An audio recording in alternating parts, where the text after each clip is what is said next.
Good morning दर्शक बंधु आज हूँ जुलाई 11 तारिख शुक्रवार। आज दिन जाकर टॉप न्यूज गुड़िक आसतु जानिबा। जदि आपण आम चैनल नुआ तेरे वीडियो को लाइक करी चैनल को निश्चित सब्सक्राइब करूँ। तेरे चलतु आज खबर उपर नजर पकेइबा। तेरे प्रथम खबर आसंता 4 दिन पर्यंत प्रबल वर्षा अलर्ट। गांगेय पश्चिमबंग और संलग्न झारखंड अंचल में रही घूर्णिबलय आज से अंचल में रही है। धीरे धीरे पश्चिम उत्तर पश्चिम आड़ गति करने सहित आसंता 2 दिन में झारखंड और उत्तर छत्तीसगढ़ में अतिक्रम कर मौसुमी ट्रप लाइन अमृतसर चंडीगढ़ कानपुर में लघुचाप केन्द्र दे गांगेय पश्चिमबंग संलग्न झारखंड होई उत्तर पूर्व बंगोपसागर आड़कू गति करुच्ची। पश्चिम आसाम रु तेलंगाना पर्यंत एक ट्रप लाइन झारखंड अभ्यंतरण ओडिशा दक्षिण छत्तीसगढ़ उपर लघुचाप क्षेत्र सहित जड़ित उपर वायुमंडल स्तर में घूर्णिबलय 3.1 किमी उच्चतार रही। यार प्रभाव में आज उत्तर ओडिशार विभिन्न अंचल और दक्षिण ओडिशार किछि स्थान में हालुकार मध्यम धरणर वर्षा होईछि। उत्तर आभ्यंतरण ओडिशार मयूरभंज बरगढ़ सुंदरगढ़ जिले में गोटे किंबा 2टी स्थान में प्रबल अति प्रबल वर्षा होईछि। आसंता 4 दिन उपकूल उत्तर और पश्चिम ओडिशार प्रबल वर्षा होई पारे। आसंता काली बालेश्वर भद्रक जाजपुर केन्द्रापड़ा कटक जगतसिंहपुर सुंदरगढ़ झारसुगुड़ा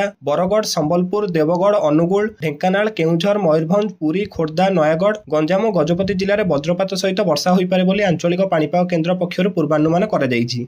तेबे परवर्ती खबर आसंता 14 और 15 रे 2 दिन ओडिशा गस्तर में आसवे राष्ट्रपति द्रौपदी मुर्मू। आसुचंती राष्ट्रपति आसंता 14 और 15 रे 2 दिन ओडिशा गस्तर में आसवे राष्ट्रपति गस्त प्रस्तुति नहीं मुख्य शासन सचिव मनोज आहुजा अध्यक्षतार लोकसभा भवन में राज्य स्तरीय प्रस्तुति बैठक अनुष्ठित होईछि। जुलाई 14 अपराह्न नुआ दिल्ली स्वतंत्र वायुसेना विमान ने आसी भुवनेश्वर विमान बंदर में पहुंचे द्रौपदी मुर्मू। 2 दिन धरी भुवनेश्वर और कटकर विभिन्न कार्यक्रम में जोगदेवे। जुलाई 14 तारिख संध्यारे राष्ट्रपति एम्स भुवनेश्वर में 5म समावर्तन समारोह में जोग देबे एवं जुलाई 15 तारिख पूर्वाह्न रेभेन्सा विश्वविद्यालय 13th वार्षिक समावर्तन उत्सव में जोगदेवार कार्यक्रम रही। पर से कटक रेभेन्सा बालिका उच्च विद्यालय उन्नतीकरण कार्य भित्तिप्रस्तर स्थापन करेंगे। सेहीपरि जुलाई 15 तारिख अपराह्न राष्ट्रपति द्रौपदी मुर्मू कटकर तुलसीपुर विजु पट्टनायक छक स्थित सारला भवन को जाई आदिकवि सारला दास प्रतिमूर्ति में माल्यार्पण करने सहित सारला संस्कृति सदस्यों पक्षर आयोजित आदिकवि सारला दास 600तम जयंती में मुख्य अतिथि भाव योगदान करेंगे। कलिंग रत्न पुरस्कार 2024 प्रदान करेंगे। तेबे परवर्ती खबर हीराकुद जलभंडार 16टी गेट खोला। एबे 16टी गेट दे बन्या जल निष्कासित हेउची। हीराकुद डैम बाम पटे 11टी खोला एवं डाहाण पटे 5टी गेट दे बन्या पानी निष्कासित हेउची। हीराकुदर जलस्तर 605.39 फुट रहिची। प्रति सेकेंड रे 2,41,252 क्यूसेक जल प्रवेश करूची एवं प्रति सेकेंड रे 2,68,469 क्यूसेक जल निष्कासित हेउची। स्पिलवे पई जाउची 2,31,664 क्यूसेक पानी। सेपटे पावर चैनल पई छडा जाउची 33,570 क्यूसेक पानी। हीराकुदरे 64टी स्विच एवं 34 क्रेस्ट गेट को मिसाई 98टी गेट रही। हीराकुद डैम सर्वोच्च जल धारणा क्षमता रही 630 फुट।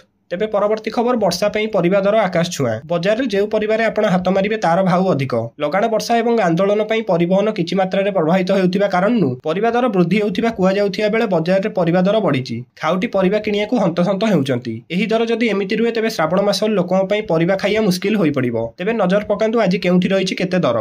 कटक छत्र बजार रु आस्तिबा रिपोर्ट को जदि आपण माने देखिबे तेबे आलू किलो रहिछि 20 टंका, पियाज किलो रहिछि 25 टंका, कखारु किलो रहिछि 20 टंका, पोटल किलो रहिछि 30 टंका, भेंडी किलो रहिछि 40 टंका, बिलाती किलो रही 30 टंका, बैगण किलो 70 टंका, गाजर किलो रही 30 टंका। सेहीपरि बन्यार प्रभावित होइतिया बालेश्वर में परिबा दर चढ़ा रही। गोटे पटे परिवहन सेवा प्रभावित अन्य पटे बन्या जनित बन्यारे चाष प्रभावित होइछि। तेणु यार सीधासलख प्रभाव पड़िछि परिबा दर उपरे।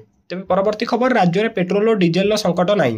ड्राइवर महासंघर स्टीयरिंग छाड़ धर्मघट तृतीय दिन में पहुंची जहाँफल राज्य में परिवहन व्यवस्था संपूर्ण ठप हो जाइए। धर्मघट जो पेट्रोल संकट देखा देइछि। भुवनेश्वर कटक पुरी ब्रह्मपुर बालेश्वर समेत राज्यर विभिन्न सहर में पेट्रोल पंप गुड़िक लगी लंबा धाड़ी। किछि पेट्रोल पंप रे तेल सरी जाइथिया लगी। जदि पेट्रोल पंप रे टैंकर गुड़िक शीघ्र न पहुंचे तेबे गुरुतर अभाव देखा बोली आशंका करा जाउछि। तेबे एने जोगाण मंत्री कृष्णचंद्र पात्र प्रतिक्रिया रखिछंती। राज्य में पेट्रोल और डीजेल संकट नथिबार से कहिछंती।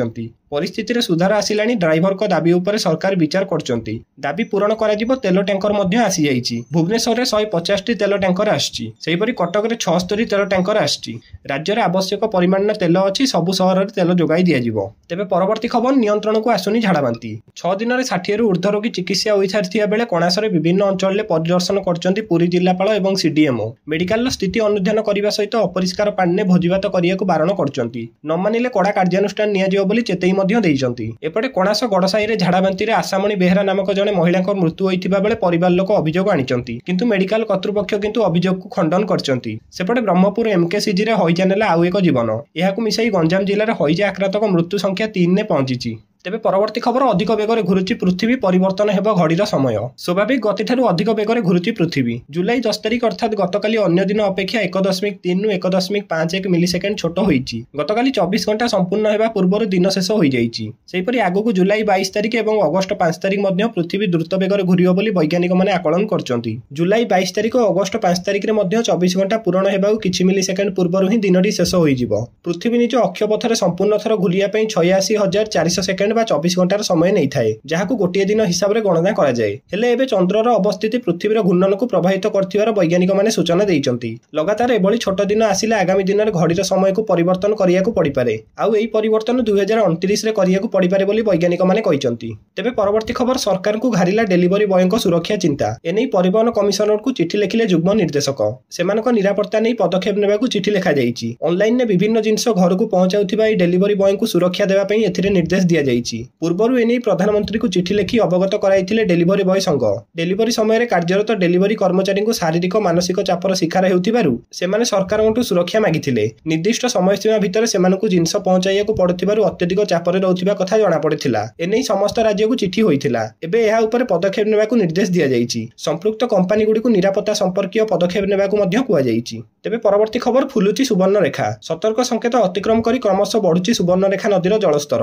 ରାଜଘାଟ ନିକଟରେ ବିପଦ ସଂକେତ 10.36 ମିଟର ରହିଥିବା ବେଳେ ସତର୍କ ସଂକେତ ରହିଛି 9.45 ମିଟର ତେବେ ଜଳସ୍ତର ଏବେ ସତର୍କ ସଂକେତ ଅତିକ୍ରମ କରି ପ୍ରବାହିତ ହେଉଛି ଫଳରେ ସୁବର୍ଣ୍ଣରେଖା ନଦୀରେ ଚଳିତ ବର୍ଷ ତୃତୀୟ ଥର ବନ୍ୟା ଆସିବାର ଦେଖାଯାଇଛି ଗତ କିଛି ଦିନ ଭିତରେ ସୁବର୍ଣ୍ଣରେଖା ନଦୀରେ ଦୁଇଥର ବନ୍ୟା ଆସିବା ଫଳରେ ବାଲିଆପାଳ ଜଳେଶ୍ୱର ଏବଂ ଭୋଗରାଇ ବ୍ଲକର ଶତାଧିକ ଗାଁ ଜଳମଗ୍ନ ହୋଇଥିବା ବେଳେ ହଜାର ହଜାର ହେକ୍ଟରର ଚାଷ ଜମି ଫସଲ ମଧ୍ୟ ଉଜୁଡ଼ି ଯାଇଥିଲା ବନ୍ୟା ପାଣି ଚାଷ ଜମିରୁ ସମ୍ପୂର୍ଣ୍ଣ ନ ଛାଡୁନୁ ପୁଣି ଜଳସ୍ତର ବୃଦ୍ଧି ପାଇଁ ବନ୍ୟା ପରିସ୍ଥିତି ସୃଷ୍ଟି ହୋଇଛି ବାଲିଆପାଳ ଭୋଗରାଇ ଏବଂ ଜଳେଶ୍ୱର ବ୍ଲକର ଅନେକ ତଳିଆ ଅଞ୍ଚଳରେ ବନ୍ୟା ପାଣି ପ୍ରବେଶ କରିଥିବା ବେଳେ ଚାଷ ଜମି ସମ୍ପୂର୍ଣ୍ଣ ଭାବେ ବୁଡ଼ି ରହିଛି ବିଭିନ୍ନ ସ୍ଥାନରେ ରାସ୍ତା ଉପରେ ବନ୍ୟା ପାଣି ପ୍ରବାହିତ ହେଉଥିବାରୁ ଯାତାୟାତ ମଧ୍ୟ ବାଧାପ୍ରାପ୍ତ ହୋଇଛି ତେବେ ଶେଷ ଖବର ଯୋଗାଣ ମନ୍ତ୍ରୀଙ୍କ ବଡ଼ ବୟାନ ଡ୍ରାଇଭରମାନଙ୍କ ଆନ୍ଦୋଳନ ଯୋଗୁଁ ତେଲ ସଙ୍କଟ ସୃଷ୍ଟି ହୋଇଛି କିନ୍ତୁ ଯୋଗାଣ ମନ୍ତ୍ରୀ କୃଷ୍ଣଚନ୍ଦ୍ର ପାତ୍ର କହିଛନ୍ତି ଯେ ରାଜ୍ୟରେ ପେଟ୍ରୋଲ ଓ ଡିଜେଲର ସଙ୍କଟ ନାହିଁ ତେଲ ଟ୍ୟାଙ୍କର ଆସିଯାଇଛି ଭୁବନେଶ୍ୱରକୁ 150 ଟ୍ୟାଙ୍କର ଆସିଛି ସେହିପରି କଟକକୁ ରହିଛି 76ଟି ଟ୍ୟାଙ୍କର ରାଜ୍ୟରେ ପର୍ଯ୍ୟାପ୍ତ ପରିମାଣର ତେଲ ରହିଛି ତେଲର ଯିଏ କଳାବଜାରୀ କରୁଛି ତା ଉପରେ କାର୍ଯ୍ୟାନୁଷ୍ଠାନ ନେବା ପାଇଁ ଅଧିକାରୀଙ୍କୁ କୁହାଯାଇଥିବା ମନ୍ତ୍ରୀ ସୂଚନା ଦେଇଛନ୍ତି ଏହା ସହ ମନ୍ତ୍ରୀ କହିଛନ୍ତି ଡ୍ରାଇଭରଙ୍କ ଦାବି ସରକାର ଗ୍ରହଣ କରିବେ